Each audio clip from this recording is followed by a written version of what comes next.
This is LaunchLeft Podcast. I'm Rain Phoenix. It's our first episode of 2023. And today our very special guest is Rooney Mara.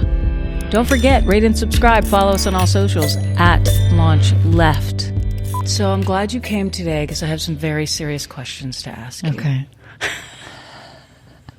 Did you always have a crush on Walk? Did I always have a crush on Walk? You mean like before I knew him or like since I've known him? I didn't have like a crush on, I didn't have like posters of him on my walls. Right. And when I first met him, it was in the hair and makeup trailer for her. And I sat down next to him and he was like, "You can call me Nighthawk." Is that what it is? It's from Step Brothers. Oh. But I didn't know that because I had never seen Step Brothers. And so I was like, oh, he's like, this is like a weird method thing. He wants me to call him Nighthawk. But he was joking.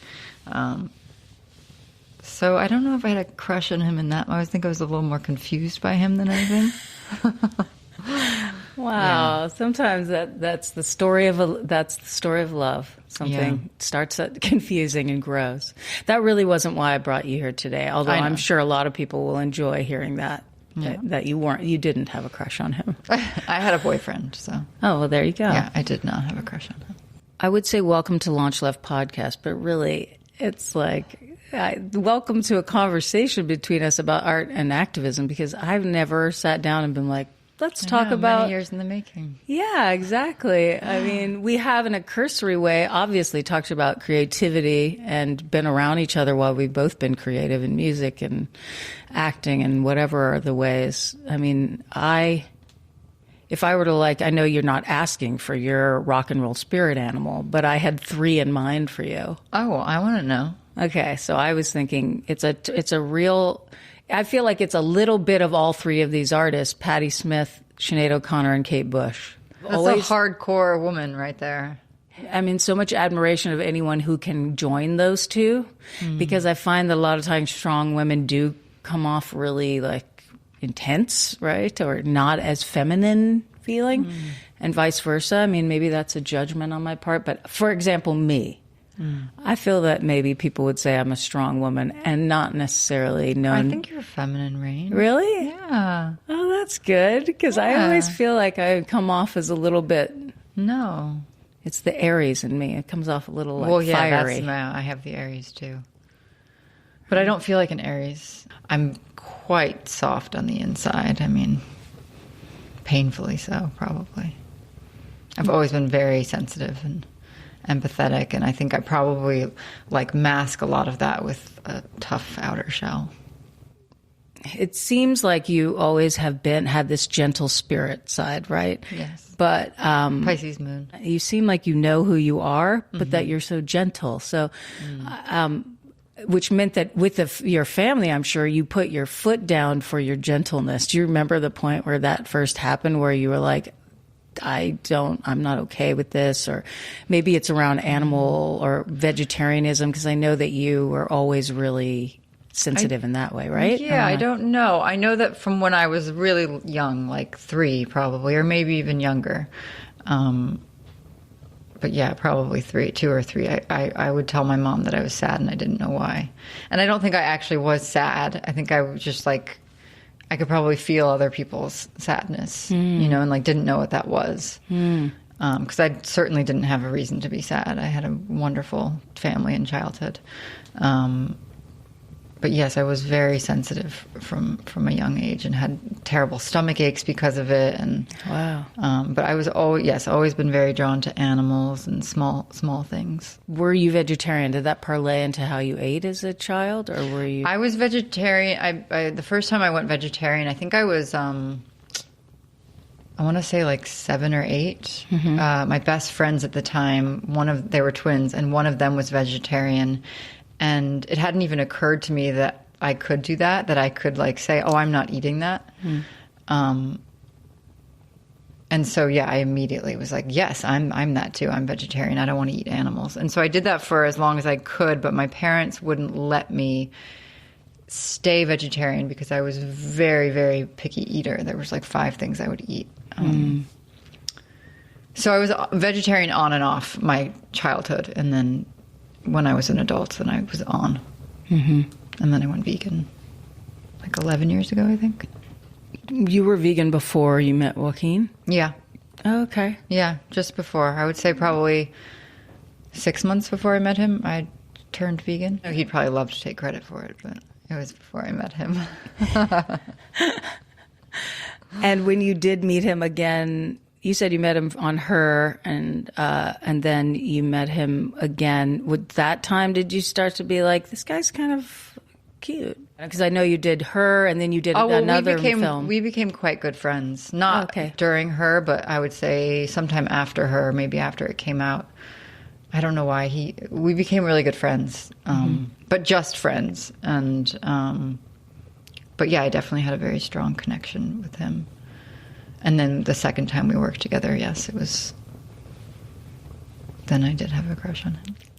Yay! We're so lucky. I'm so lucky for that, because I was thinking about how long before I even knew that he knew you, I thought, just based on your work alone, I was like, oh, okay, that's the kind of fierce artist I'm talking about, where you make these choices that aren't necessarily the commercial choice or the easy choice or the one that everyone would like to see you make, but you take risks and do things based on what you want to do. Like you do it based on what you're attracted to and what feels right for you and your spirit. And that is, to me, like, that's courage in artistry, because, you know, you can make all kinds of choices and make all kinds of money, and you do things that are like, well. I've made some pretty bad choices too. I've done some things that I shouldn't have.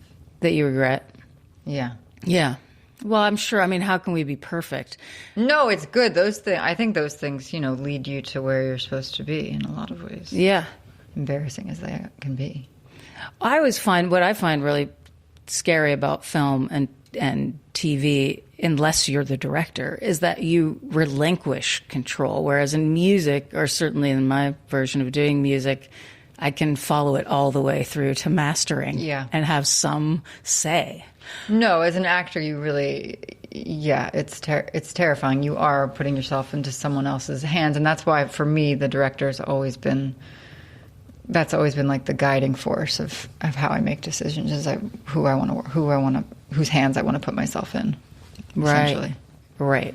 No, that's a good point, and that's what I mean too. Is the choices for? It's not necessarily always the easiest choice, but it's making the choice based on, okay, who am I going to like collaborate with, irregardless of the outcome. I like this person and I'm willing to do it, and the project, whether, you know, like you said, whether it ends up being regrettable or not. That's so cool that you have that.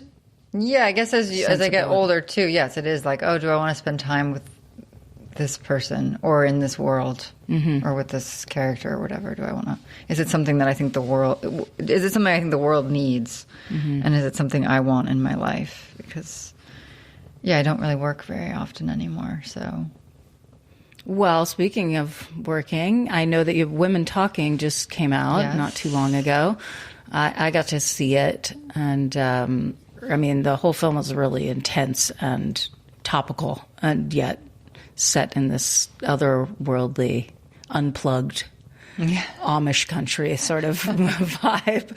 But it felt so like, you know, the conversation was so important and so topical. Okay, this is a perfect example of, you know, your spirit animal. I picked 3 really fierce, badass rock and roll. But in this character, you were so gentle that I didn't recognize the Rooney that I had perceived was Rooney when I saw the film. So I love when I see people that I know and I'm close to do a character that I don't recognize them in. Like, and you know, not to say that you're not gentle and sweet. I'm gonna have to show my softer side around you. Right? I know. I had no idea.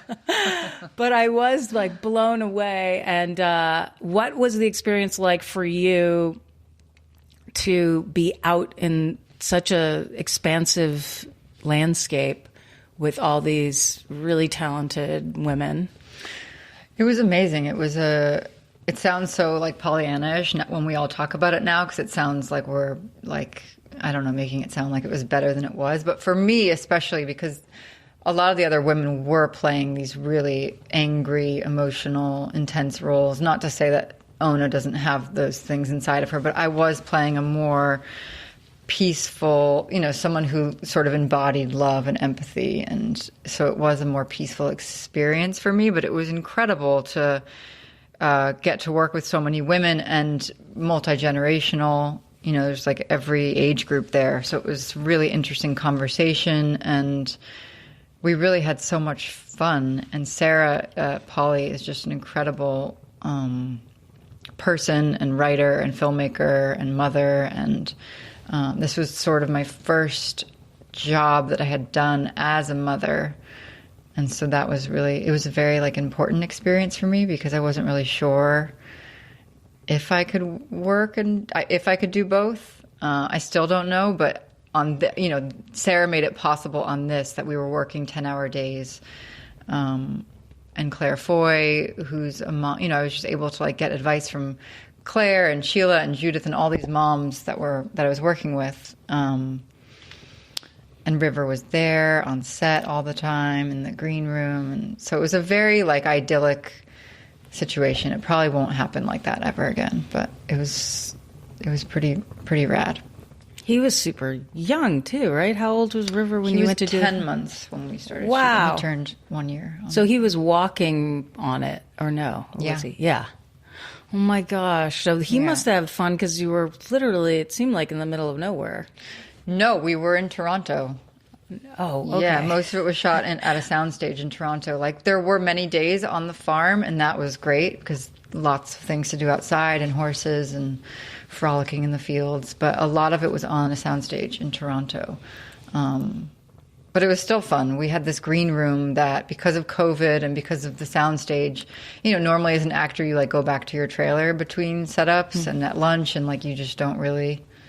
I mean, maybe other people are more social than me and they don't do that, but most of the time you spend a lot of time alone. But because of COVID and the distance from the soundstage to the trailers, we were all in this big green room together, all of the women, and we each had like these little partitions, and there was a huge snack table, and Oscar, my dog, was there all day, every day, and River was there. So it was like, yeah, it was really fun.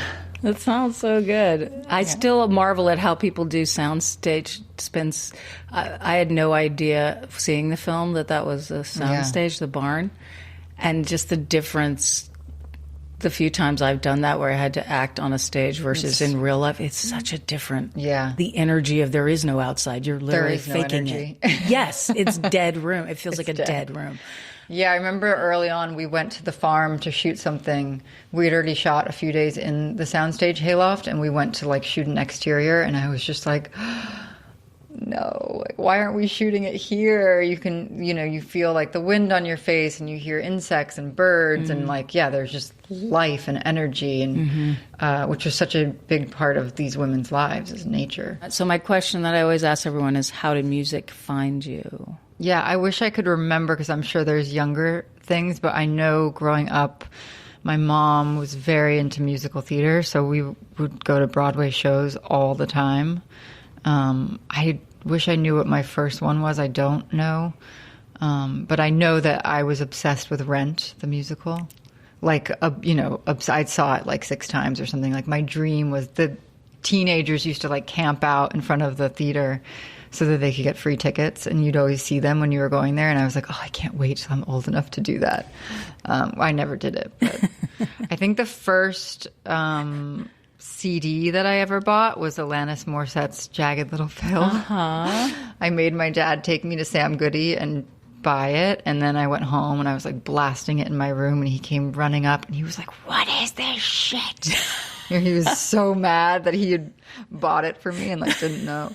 And I was like, what? I didn't know what she was talking about on it, of course, but yeah, I think that was my first CD. Awesome. Did you get into vinyl at all, or any other format? No. Mostly CDs. I mean, that was sort of the era for CDs. That was when it was. Yeah. I was really into like Fiona Apple and Nirvana is my favorite. Oh, I want to add Fiona Apple to your spirit animal list. I like that. Okay. Fiona, Patty, Sinead, and Kate Bush. Yeah, I didn't get into Patty and Sinead until I was much older. How about Kate Bush? Do you have any? No, I'm not. I need to be introduced because that was literally my number one childhood influence. Really? And when I was a teenager, that's where you would find me, is singing like "Out on the Wiley," Wuthering Heights, because she had such a rock. Yeah. I love that song. Star voice, and so that's when I was like, I guess I do want to be a singer, and I want to be a good singer. God, so cute. So I'll send you a couple of her songs to start, but she's otherworldly in every way, and she wrote and produced everything herself. So I loved that the whole control. She controlled all of it. No, but okay. Oh, that's so interesting. Yeah, you grew up when CDs were what was up. Yeah, that's right. And you grew up in New York, or? I grew up outside of New York City in like the suburbs. Do you still like the state of New York as a place to live? You do? Yeah. Okay. And you like LA all right, or? I like LA. I go through like waves. I hated it when I first moved here, and then I kind of loved it. Yeah, I have a love-hate relationship with it. It's freezing right now, so I hate it right now. Did you expect to be a mother when you were a kid? Were you like, I'm going to have kids? Okay, so you planned much earlier too. I was like, by the time I'm 25, Okay. My mom had 4 kids by the time she was 27. Wow. Yeah. Okay. So I was like, by the time I'm 25, I'll be done. I'll be ready to stop being so selfish. And I was 25, and I was like, no. I just Still never selfish. did. Yeah. No, I was like, I'm not having kids. Yeah. I need to stay selfish. Yeah. You're not selfish at all. Right? Well, but I definitely was like, it's too much. I could hardly stand. Well, there's many different ways to be a mother. You don't have to have a biological child to be a mother. That's true. So do you like motherhood? I'm going to say, outside looking in, I love it. You're my favorite. I love it so much. I think it's the best thing in the world. I mean, it sounds so cliche when you talk about it, but things are cliche for a reason. Yeah. It's. But I also have a very privileged life, and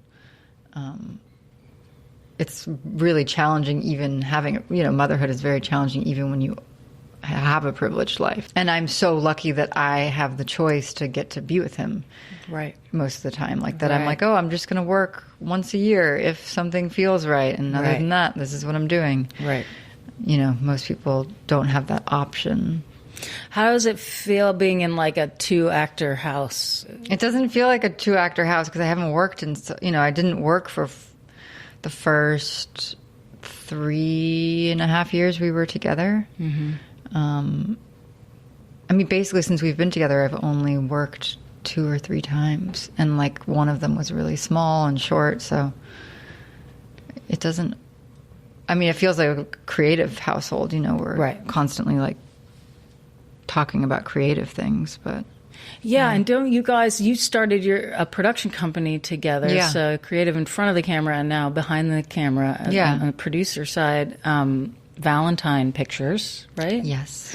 And I know that you released your first documentary under that moniker, Stutz, on Netflix, which I loved. Yeah. Go see it. Those of you listening and watching. Stutz on Netflix. Tell me about how that came to be one of your first ideas for the production company. Well, when me and Walk first got together, he always told me all about Stutz, Phil Stutz, who is he's written some books, and he's a famous therapist here in LA. And he changed Joaquin's life. I remember when we first got together, I was broached or suggested, or was maybe we should live somewhere else. We don't have to live in LA. Maybe we should move. And he was like, no, we can't ever leave LA because Stutz is here. And he was dead serious. That's why we're living here, is basically because Phil Stutz is here. So I love, he's an incredible man. And we just always talked about it. I was like, we have to get him on film. We have to get some of his magic and wisdom and capture it so that, whoever wants to watch it can. And then I think it was during the lockdown, during COVID, we started talking about it more. And Joaquin, who's good friends with Jonah Hill, he was talking about it with him, and Jonah was like, I'll direct it. And and then Jonah took the film to an incredible place, it was really courageous. It's just beautiful. But also Jonah's journey was really important. Yeah. And he provided this sort of patient portal, for lack of a better word, for anyone watching it. So when you watch it, you feel like you can kind of avatar into Jonah a little bit. You know? Yeah, I mean, it's amazing, we weren't really sure what people would think of it. Well, Mom, she sent like 100, she sent us the it got 100 on Rotten Tomatoes thing. Mom always sends us good news, the sisters thread. Yeah, I think coming out of the pandemic, there's so much need for these kind of conversations to be happening and for people to know that they're not alone in these feelings and that there are things that you can do to help yourself. I'm sure you can't maybe divulge what's next, but I assume Valentine Pictures has more of a slate upcoming that we can expect. We do have a bunch of things we've been working on. I can't talk about most of them. Yeah. But that's exciting. Yeah. Yeah, it's really fun. We love it. If you don't mind, I'd love to go back a little bit in your catalog of work. Sure. In relation maybe to music to start. For example, Girl with the Dragon Tattoo and then Carol, two very different films. Do you remember picking a kind of soundtrack for your character? I'm dying to know what that was. I do. I have soundtracks for all my characters. No way! I really didn't know that. I can't believe that was... Oh, yeah. I always do that. Actually, so cool. Like your own playlist. I didn't do it on Women Talking because between... You can't. Everything, I was bolting back to the green room, feeding River, and I didn't do it on that. But also, your characters weren't allowed to listen to music, probably. Right. So, exactly. Okay. That's why. That's why. You just I haven't gotten lazy. You instinctually knew. Well, they sang hymns and stuff. I did actually. That's not true. I do have a playlist for Ona. It's just all a bunch of the hymns that I had to learn for it. See, so you do. But what was on? If you hand me my phone, God, what's on here? Okay, well, I have Which film is this? This is for Girl with the Dragon Tattoo. Okay, a bunch of songs that David had. He was toying of putting them in there, and he sent them to me. So you can't even get these. But the Immigrant Song version that he used for the trailer. There's some Kate Bush on here. There's some Deanne Word on here. There's Is Your Love Strong Enough, Dan Reynolds. Yeah, this is embarrassing. It's like looking at your diary or something. From 10 years ago. You're like, oh, God. What's that? Well, it's a character thing, though, so it's kind of, but it's also just what music's going to put me in that mood. Yeah. I get the I'm really music. I'm so bored. I know this is no, I'm so boring, and I only really listen to. I mean, sometimes we put on vinyls now, but we're listening to a lot of Raffi right now, which is Jack Johnson, Curious George, so kids music. But otherwise, I'm usually really boring with music. I listen to music when I'm driving or hiking. I'm very rarely driving alone now, which is that's when I do used a lot to blast. Of my, yeah. So it's I miss it. Now I'm blasting kids music. But we listen to the Beatles too and stuff like that. But I usually listen to the same thing over and over for a year, and then I never want to listen to it again. Yeah. I get that. I had the River album on I had that on repeat. Thank you. A lot of Nirvana, a lot of the Beatles. Yeah. A lot of the Smiths. I don't know. Yeah, I go through phases of music, and I just listen to it over and over and over and over and over. Okay, so I'm just curious. So you got embarrassed when you were trying to share with us your character playlist. I noticed that you just quickly were like, well, actually, no. That's not the Solander one. That's I don't know what that one was. It's part Solander, but I don't have the one that I was listening to on set because I remember there was a lot of more intense, angry music on that playlist, and I don't see that on here. So what was that overall experience like? How many years ago was that now? oh my God, it was so long ago. It was a long ago, right? You were so Right? It was freaking probably 12 amazing in years that ago. movie. That Because it's 2022. I think we shot it in so you were like 2011. I don't know. I was baby. 25. Yeah. The age I was supposed to be having babies. Right. That you'd originally said you'd have 4 by then or something. Yeah. That movie floored me. And did you learn to ride a motorcycle? I tried. Yes, I learned. I mean, I spent months learning, and I could ride a motorcycle, but knowing how to ride a motorcycle and knowing how to do stunts on a motorcycle Of is course. totally different things. Yeah. It's like hit this mark, and Fincher is very specific, so it's not like Right. kind of get near the mark. It's like on the mark. So I did. I tried my hardest. I learned. I spent months learning, but basically, it's all a stunt person, pretty much. Because there's also a lot of dangerous stuff in there, like without a helmet on, and there's no way you could insure an actor to do a lot of that stuff. Did you insure your eyebrows for that film? Because They were bleached. That's what. Oh, because I was like, did she shave her eyebrows? Oh no, they for were it? bleached. Oh, okay. Yeah. Because I was thinking better have insured them as much. If they don't come back. Yeah, what if you plucked them all and they wouldn't come Oh my back? God, no, they were bleached. We would bleach them like every few days. Yeah. You do have world's greatest eyebrows. That's why I ask. That's why I ask. Was that a seminal film for you as far as as an artist? Did that change the way you experienced filmmaking or acting or? Yes. A few years before that, I'd done a film. I'd done a Nightmare on Elm Street remake, which was not a great experience making it. I have to be careful of what I say and how I talk about it, but it wasn't the best experience making it. And I kind of got to this place of that I still live in of I don't want to act unless I'm doing stuff that I feel like I have to do. So I kind of, after making that film, decided, okay, well, I'm just not going to act anymore unless it's something that I feel that way about. And I got an audition for The Social Network, which was a small part, but it was an amazing scene. And then I didn't work again from that until, I think, Dragon Tattoo.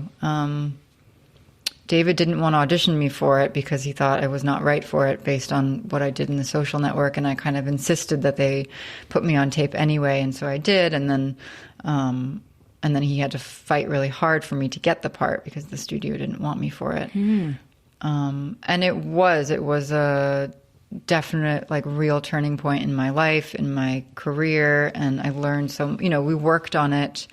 I think from when I was cast to when I wrapped was a solid year, with some breaks in between, but I worked on it for a year straight. And David really took me under his wing. He became like my mentor in a lot of ways. And he took such great care to make sure that I knew that, like, I had a voice and that my opinion meant something. And, like, he constantly was empowering me, which I think really affected the rest of my choices thereafter. And kind of like, I felt like that was normal. Like, people care what I think. And it's not always normal, but he really, like, empowered me to have a voice and to know that, like, what I felt and wanted also mattered.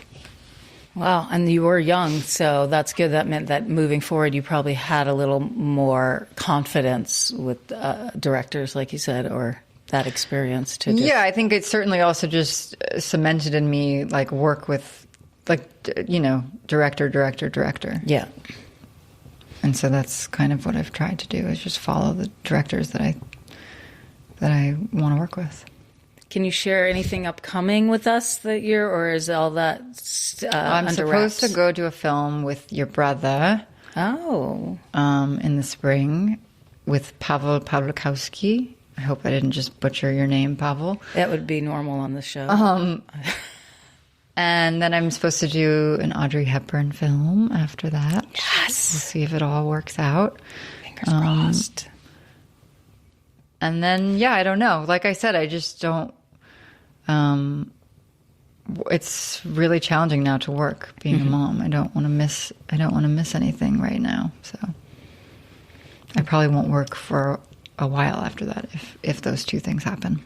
I want to jump back a little bit to your production company, Valentine Pictures, because I know that there is an element to what you're doing there that involves some of your activism with Joaquin, that you both are obviously animal rights activists and vegans. And was that a conscious decision to have the production company be about things that you really care about in the world, or did it just kind of morph into that? Yeah, I don't know that it is. That's not like our mandate, but that just... It kind of, like the way I said in my life, I don't really want to work or be in things unless it feels like this is something I want to explore and it feels additive to the world. I think that's kind of how we feel with what we want to make. Like, we want to make things that feel additive in some way. And yeah, of course, those, obviously animal rights stuff, like that's one of our the main things that we care about and think about and talk about. So it just makes sense for it to be steeped into some of the things we're trying to make.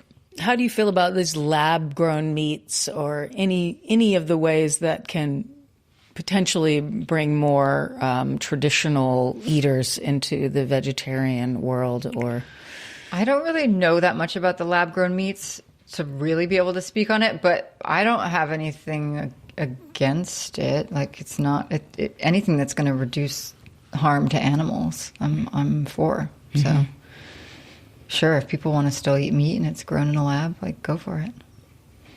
Well, I don't think I won't be eating it. All right, would you? Are you going to eat it? Maybe. No, I don't think I could eat real, like, type of blood. I know, but I like there's enough protein in even the fake meats. Like, I couldn't eat like something that tasted but the fake really. meats are not very good for you. I mean, I don't think real meat is either, but I know, but to be honest, my favorite thing is, and this is definitely coming from, is yuba right now. It's the skimmed part of like making tofu. The top of the water is yuba, which is gross. It sounds gross, but it looks so kind of gross yummy. Too. Oh my God, I love it. I'm obsessed. I always have it. They used to serve it in New York at Suay. You'd get yuba with ume paste and tahini sauce, and I would just go eat that. I like pumfu. I like tempeh. They make so many different kinds of tempeh now that aren't soy too. Yeah. But yeah, I like tofu. I like it all. Yeah. I don't really like the fake meat so much. But. Yeah, that's like special occasion, but it works for me. So, okay, New Year's. We're here in the first episode of the New Year. Did you have any resolutions or? I make a to-do list at the top of every year. Okay. Yeah. And then I like go through it at the end. I usually have not done most of them. But yeah, it has like work goals on there, life goals, just like spiritual goals on there. A lot of the times I'm just like bringing them over from the previous year to the next one because I don't do them all. But, I don't know. What are yours? Yeah, I don't do that too well. I usually get like, I'm in it now. Do you ever make a vision board? I did once make a vision board, and it was like on the fridge for a long time, but it was mostly just like, get to go to Santorini. Did you go? No. So I didn't manifest the vision board. No. What about me? I do wish for the world to know more kindness. Like, if there's one thing that I could, and I realize that it starts with me. So that's always what I try to do is I always have that on be my aware. to-do list. Be aware that every action, every interaction I have, if I'm dismissive of someone because I'm rushing, and that person like it can has really a worse affect day. you when that happens. Even if someone honks at you, it can like really change your exactly. Yeah, it's such an awful feeling.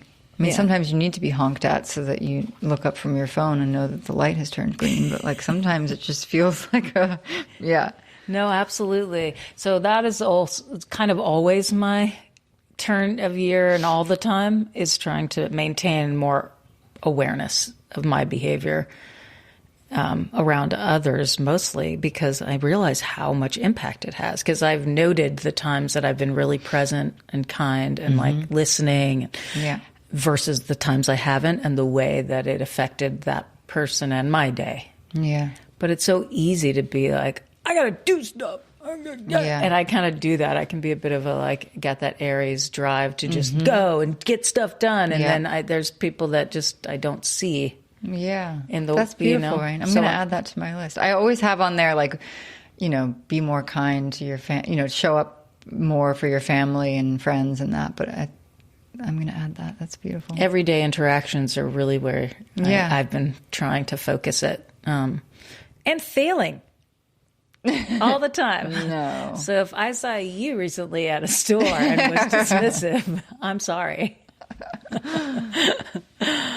Oh, I'm so grateful you came on the show. Thank you. It's literally, it is kind of a bucket list artist. You've my God. I swear though, I believe it or not, before I even met you, you were in that like echelon of artists who did it your way, passion first, not about the bottom line or impressing the world if it didn't mean something to you. And so you're definitely been on the short list that I'm like, maybe one day Rooney will talk to me. So I'm lucky you had a movie come out. That means a lot that you feel that way. That's true.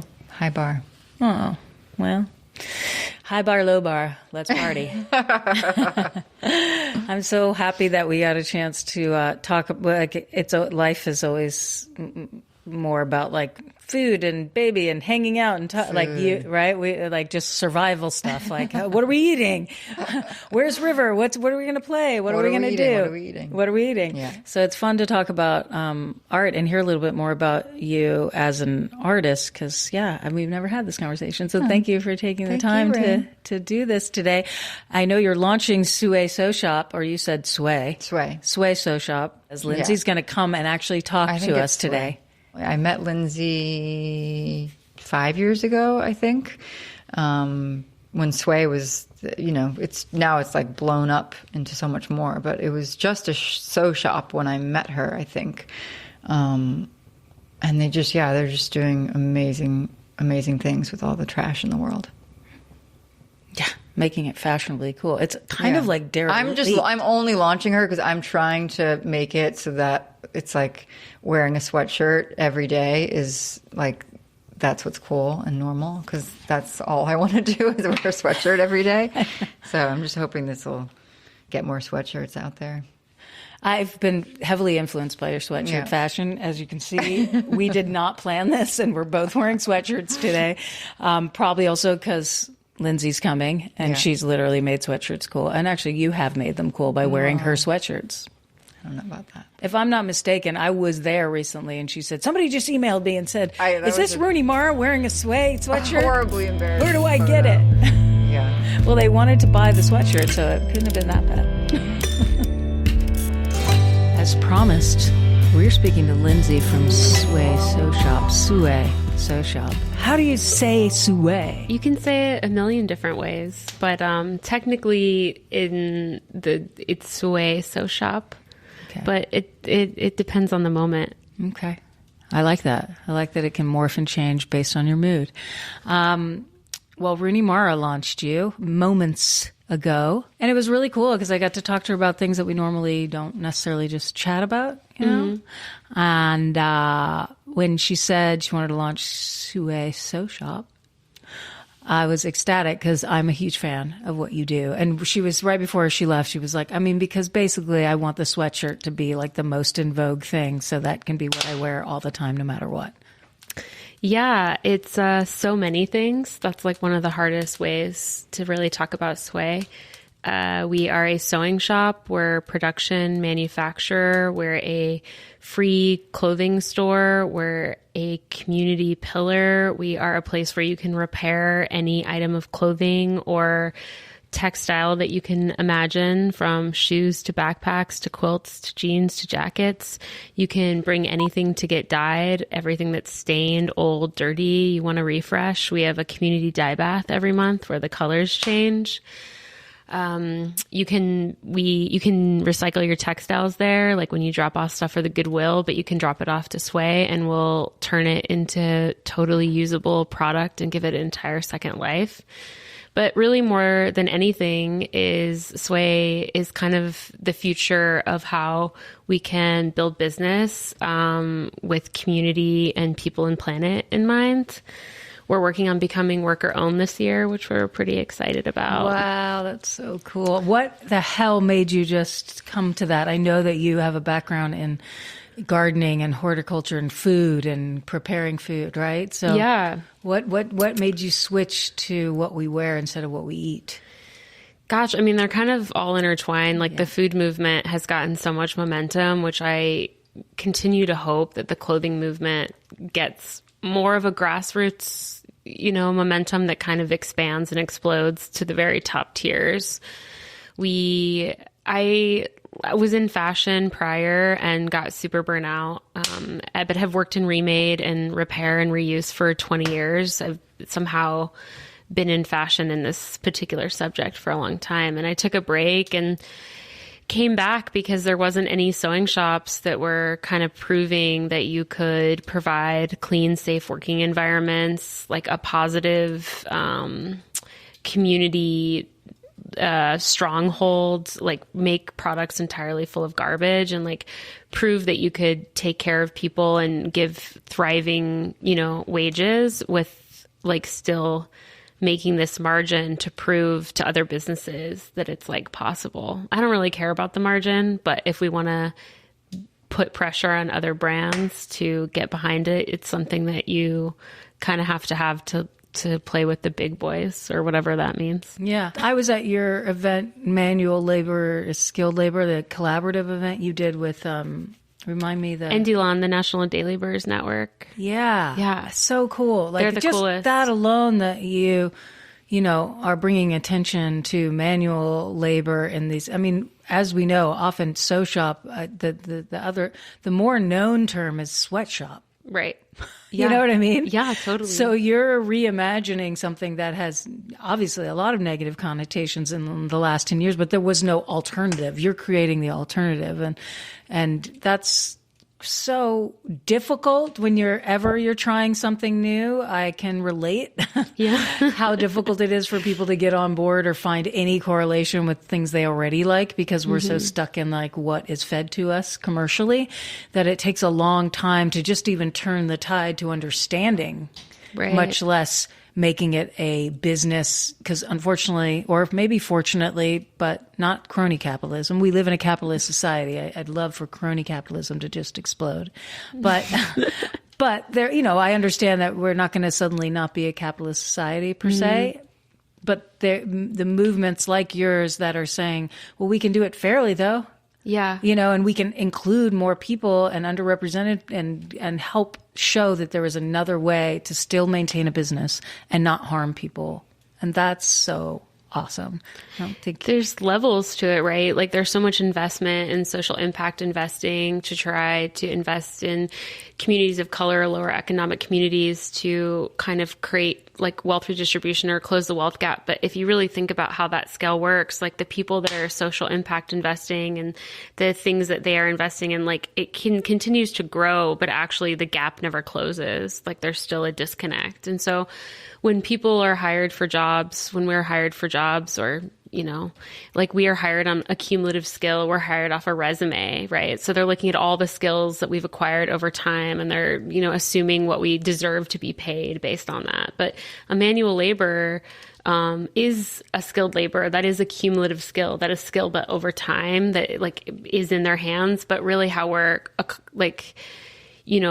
how we're paying people is how fast their hands can move in any given moment. And that has to die. Yeah. That is an old, stagnant, stale thought process that continues to keep the wage gap and the wealth gap very wide and far. And so this is just the beginning of really shaking things up and trying to get people on board that manual labor is skilled labor. This entire world is like functioning and our lives are thriving off manual skilled labor.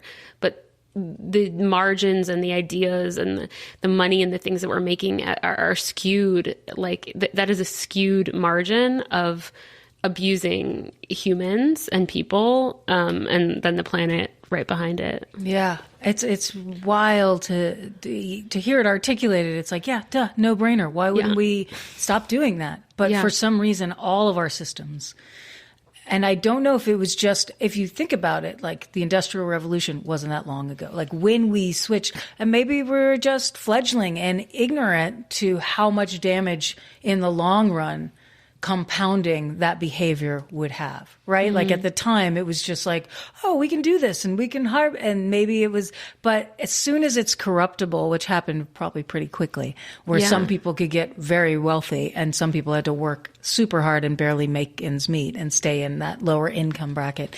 You know, once that was figured out that we can maintain this giant wealth gap, it seems like, unfortunately, some humanity was like, woo, we'll just be the ones who dominate and these will be the serfs. Yeah. Why is that?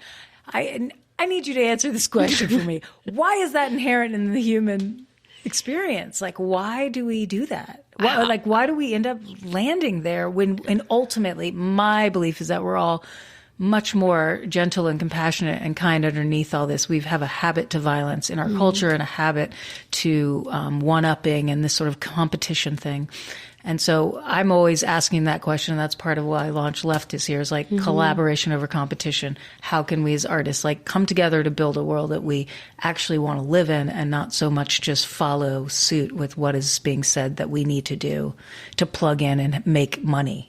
You know what I mean? Like, what's the real reason we make art? To change the way we see the world, to help, you know, like inspire others in that way. So similarly, I think with new business models, it is a creative act. Yeah. And I've always looked at your business as it's like an art project. Yeah. You know what I mean? And so my question was, why do you think it is though? Is it just habitual patterns?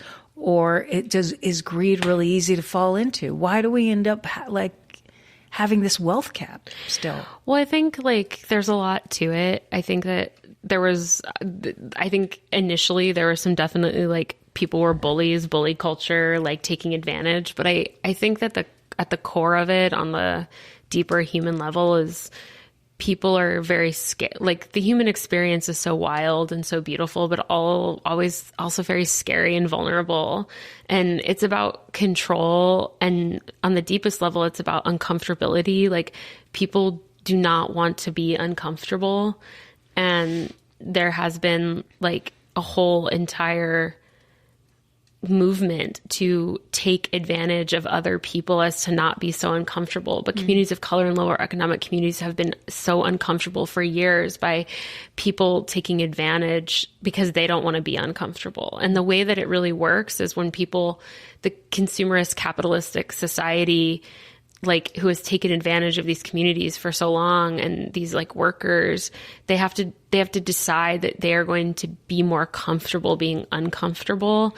And the good news is that climate change is like here to like, they don't even get a choice anymore to some extent. Yeah. And they're trying to hold on and control this thing where the planet is just like so pissed off and like done with like the abuse itself. And, you know, if more businesses and more people and more artists and more just like humans in general can stand up and be like, I'm willing to be more uncomfortable. Like, this is bullshit. Like, I'm not willing to let people be taken advantage of anymore. And if I have to take less, that they have more, even if for whatever reason, you know, the equation doesn't, like, it's the money is how, unfortunately, our whole society like thrives. And that's like another broken system that needs to be like, you know, taken down. But in the meantime, like money redistribution and value like redistribution like needs to be like an everyday act that isn't so radical anymore. And people need to get very comfortable being uncomfortable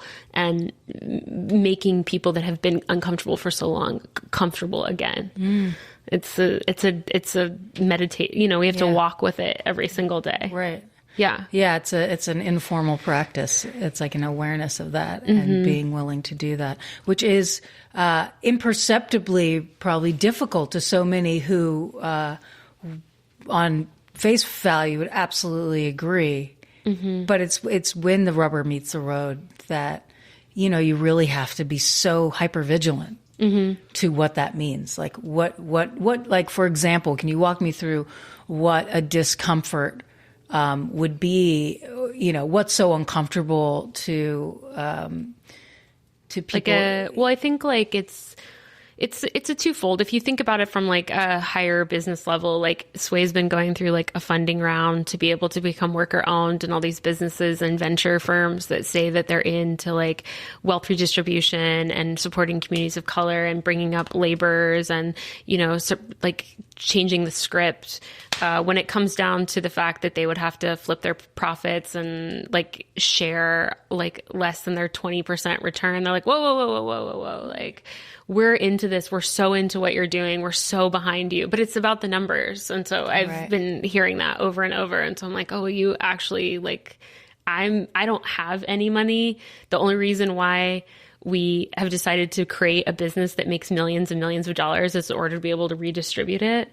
But I don't even have any, and I'm willing to like sacrifice like and show up to be able to like try to flip the script, and you have tons and you're not willing to share. Yeah. So that's like on the biggest business level, is people need to really actually like do what they say that they're going to do and like get behind this. And then on just like an individual level, it's like really doing your research. Like you could be buying some dress that's quote unquote made locally or like made in LA by people that are being paid a fair living wage. And you look at that brand and they don't actually have employees. They're like dropping stuff off downtown at a sewing shop and paying, you know, $50 to have that $300 dress cut and sewn. And they're not responsible for sick pay. They're not responsible for a safe working environment. They're not responsible for career advancement. None of that stuff is happening. And so we're being fed, you know, we're working our jobs throughout the day. We're feeling the climate literally and figuratively like heating up. We go out on the weekends to use our dollar as our vote to make change, but we're not like making ourselves uncomfortable enough. And like, I want to go out to dinner with friends. I want to do this. Actually, I'm going to stay home and like do my research, check in, make sure that every place I'm putting my money towards is moving the planet and the world in the way that I like, you know, dream to see it. And I really think it's about personal sacrifice of time and energy and money to make sure that we're flowing it in the directions that are providing this type of change that this planet, you know, and humanity like so desperately needs. Yeah, and I think, I mean, to simplify things for people who are, you know, yeah, that's still, like really intense. No, I liked it, but who still are just, you know, they should go out with their friends and have their dinner and whatever. Yes. Is that more businesses like Suay should exist, that it's real easy. It's like, I know that's where I go if I want to get a gift that I know is not harm the planet, the people who made it. Yeah. I just go there. And when I need like a free, like I got an amazing pair of pants that I've worn the last 2 days. These are not them, but they were so dirty. I couldn't wear them again. The last time I visited, they were like those cool brown pants or whatever. I love them. And I've got that out of the free box. And I was there to witness a young mother just thank you and the staff for providing a free box for infant clothes and children's clothes because the baby keeps growing and she can't afford to just keep buying new sizes. And that really, I was like, oh my God, that was so special that I got to witness that. And she brought her kid and like picked him out there. It was just really sweet. So I'm so glad that Rooney launched you and Suay Sew Shop. And to me, I feel like the idea now is we need more businesses like this. We need more people willing to take the risk to kind of not only, you know, take personal responsibility and feel that discomfort, but to, which is what you've done, build a business that helps others do that without a lot of effort. Because everybody wants things to be easy. I mean, we live in a very convenient, and we've been raised to value convenience and expediency, right? So you've made a business that like has beautiful things that anyone like can go Christmas shopping there, right? You know, or can go birthday shopping or can go Hanukkah shopping or whatever it is. There is no real limit to what you can do there. But the fact is, without you, that wouldn't be there. And that's so cool. Like, let's get more of these businesses that are willing to take the risk and kind of make it convenient to be inconvenienced. Well, and I think like I'm really hoping that a Suay tries to figure it out, because that's like the misconception. Also, Suay's out in the world and they're like, oh, Suay's killing it. And I'm like, we're actually not. We're like, you know, month to month, we're like continuing to make it happen. But like, I think that more people need to get behind these businesses as they do exist, because people do say they want to support all these things, but when it comes down to it, they choose convenience, what's closer, like what's easier, whatever. And I think that's like also part of the uncomfortability that people have to get behind. The research part is super important. Yeah.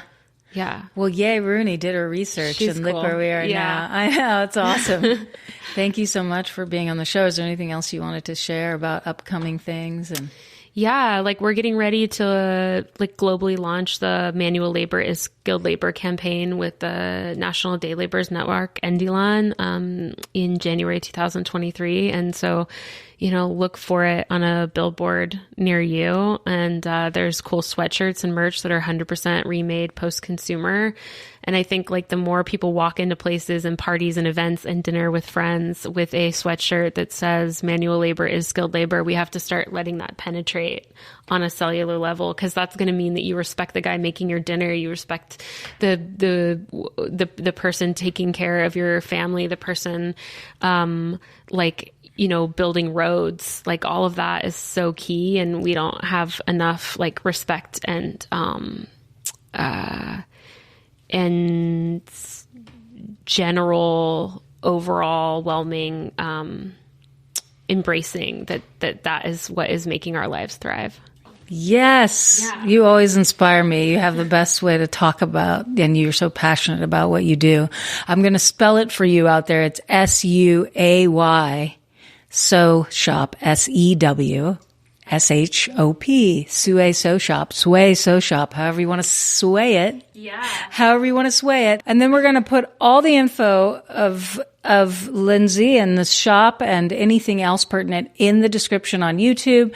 So find us on YouTube for this little excerpt if you're listening on the podcast. We're so glad you were here with us today. Thank you.